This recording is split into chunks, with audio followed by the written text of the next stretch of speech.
네, 우리는 십자가에 대해서 계속해서 말씀을 나누는 중에 있습니다. 그리고 오늘은 어, 조금 어려울 수 있는 주제입니다. 십자가에서 하나님께서 자기의 의로우심을 나타내셨다라는 제목이에요. 하나님께서 자기의 의로우심을 나타내셨다라는 개념을 우리가 많이 접하지를 못하기 때문에 좀 어려운 거고요. 그리고 하나님에 대한 어떠한 이해와 그리고 하나님 하시는 일들을 우리가 복합적으로 좀 생각해야 될 문제이기 때문에 조금은 우리가 생각하는 것에 있어서 어려울 수 있지만 분명한 선언이고 선포기 때문에 함께 우리가 나누면 유익할 것 같습니다.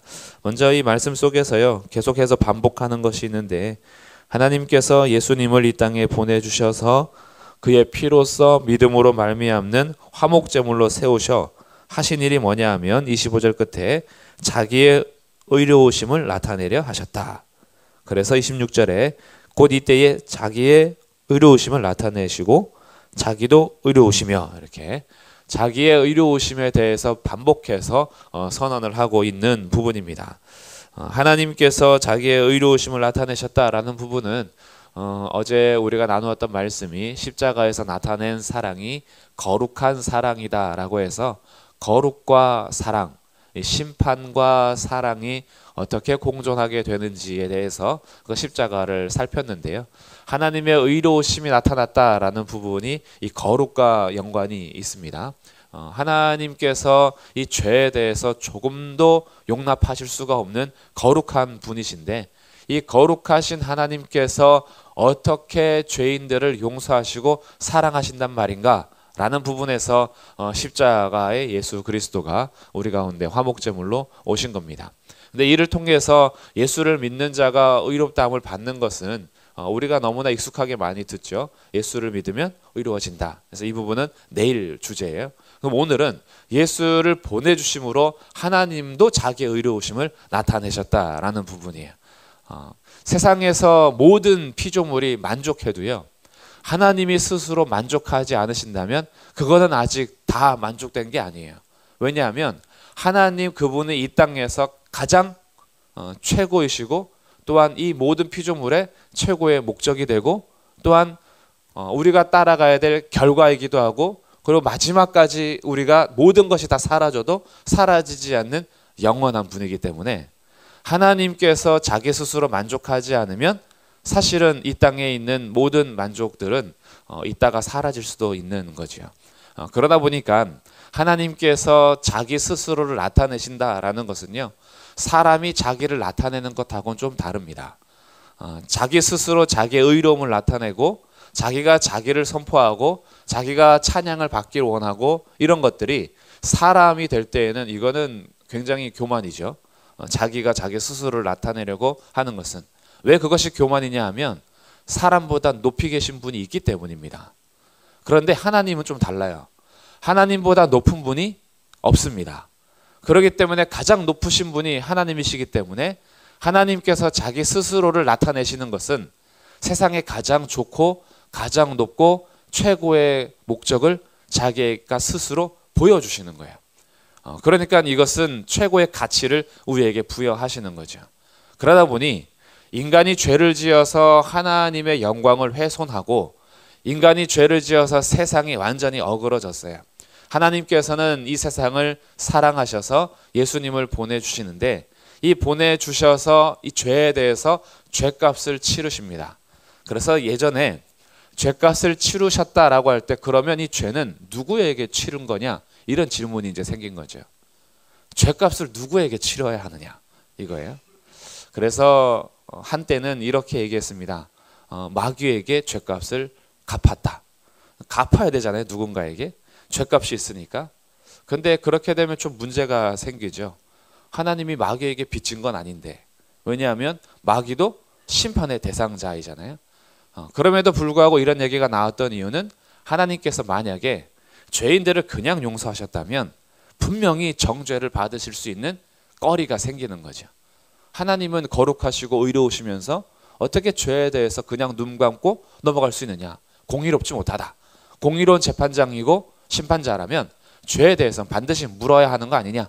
묻지 않고 용서했으니 이것은 공의로운 재판관으로서 자격이 없다라고 어떤 마귀의 존재로부터 정죄당할 수 있다라는 개념이 생기다 보니까 이 죄값은 마귀를 만족시키기 위해서 마귀에게 갚은 것이다 라고 할 때가 있었습니다. 근데 아무리 생각해도 좀 받아들이기가 어려운 거죠. 일부분은 이해는 되지만 하나님께서 마귀에게 빚졌다, 이것은 사실은 말도 안 되는 겁니다. 마귀는 심판의 대상자이기 때문에. 그래서 두 번째 나왔던 의견들이 율법을 만족시켰다 그랬어요. 하나님께서 말씀하신 율법을 스스로 지키셔야 하기 때문에 하나님은 율법의 요구에 따라서, 왜? 죄의 값은 사망이니까 그 율법을 만족시키기 위해서 하나님은 죄값을 치르셨다라고 얘기했습니다. 이것도 어느 정도 일리가 있는 또 말이고 또 이해도 되지만 뭔가 부족한 것이 있다면, 그렇다면 율법을 제정하신 하나님이 율법 안에 스스로 갇혀 계셔서 하나님이 율법보다 못하신 분이단 말인가? 이런 또 걸림돌이 생깁니다. 율법은 사라져도 하나님은 안 사라지거든요. 율법을 제정하신 분도 하나님이고 율법에 따라서 심판하실 분도 하나님인데 하나님이 스스로 갇혀 있다. 이거 뭔가 좀 또 안 맞지 않냐라는 또 의견들이 나왔습니다.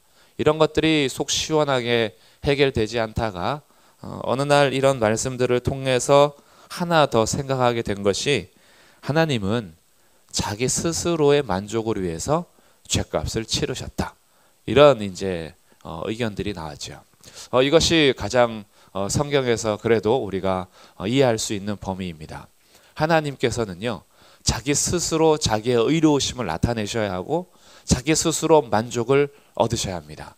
하나님을 만족시킬 수 있는 것은 세상에 그 어떤 피조물도 없고 하나님은 하나님으로서 스스로 만족을 얻을 수 있습니다.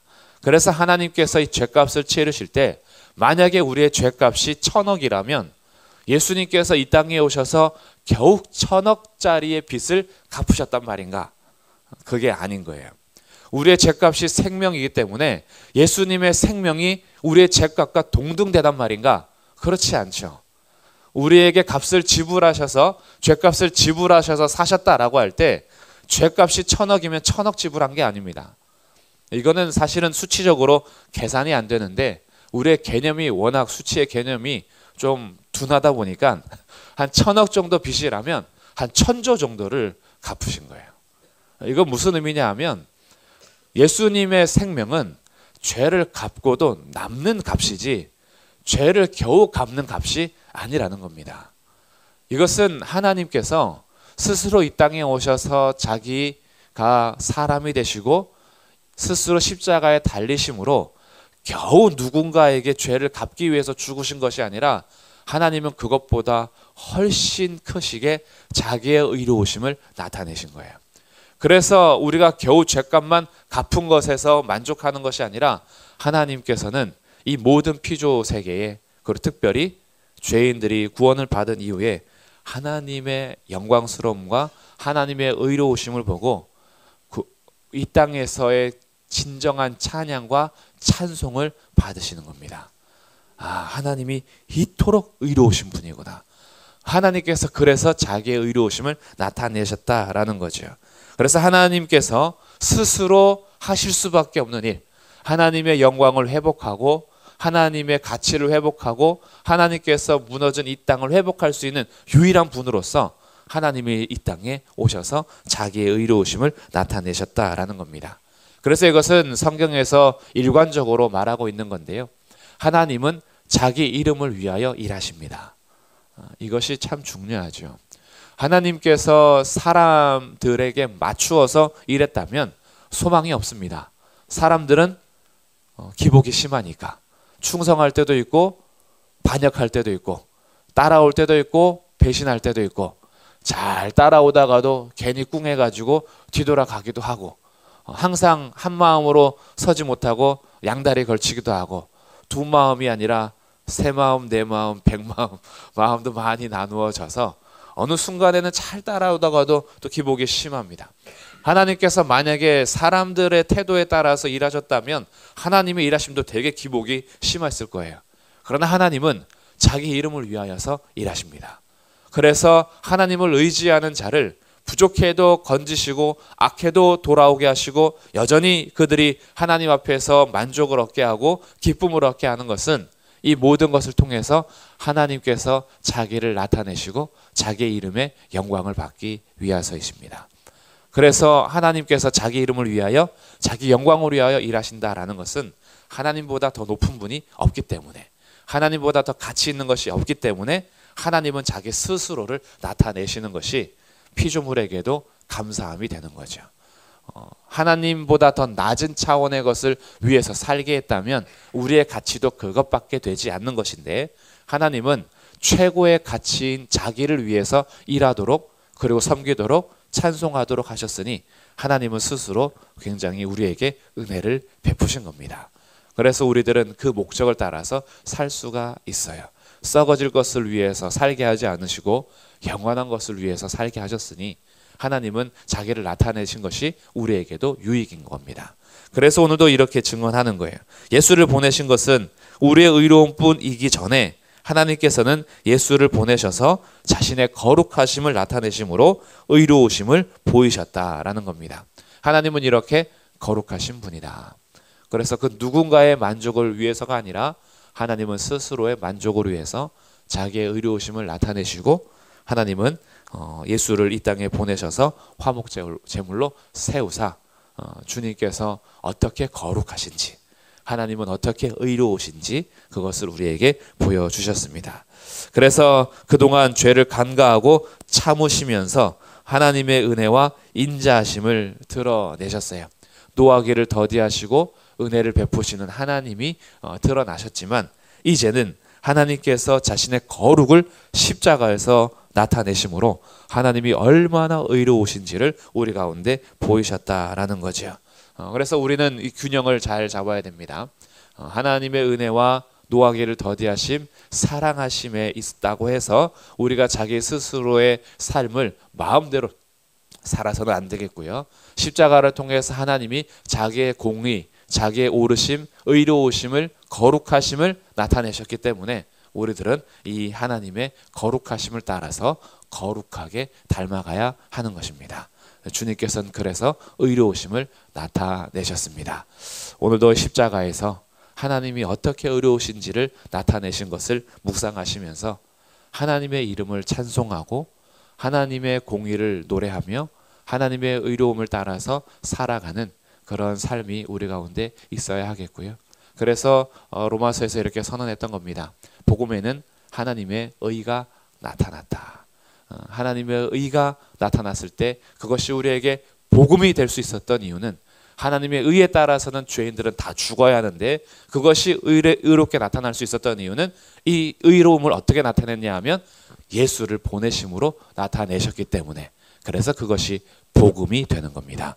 예수가 없이 의로움을 나타냈다면 하나님의 의로우심은 죄인들을 심판하심으로 드러냈을 것인데, 하나님께서 그 심판을 예수에게 쏟으심으로 자기의 의로움을 나타냈기 때문에 이것이 우리에게 복음이 되는 겁니다. 그래서 이 복음, 예수 그리스도, 하나님의 의로우심을 따라서 십자가에 못 박혀 죽으신 예수님을 생각하시면서 우리를 위하여 화목제물로 오신 주님을 찬송하고 하나님의 의로우심을 노래하며 감사하는 복된 하루 되시기를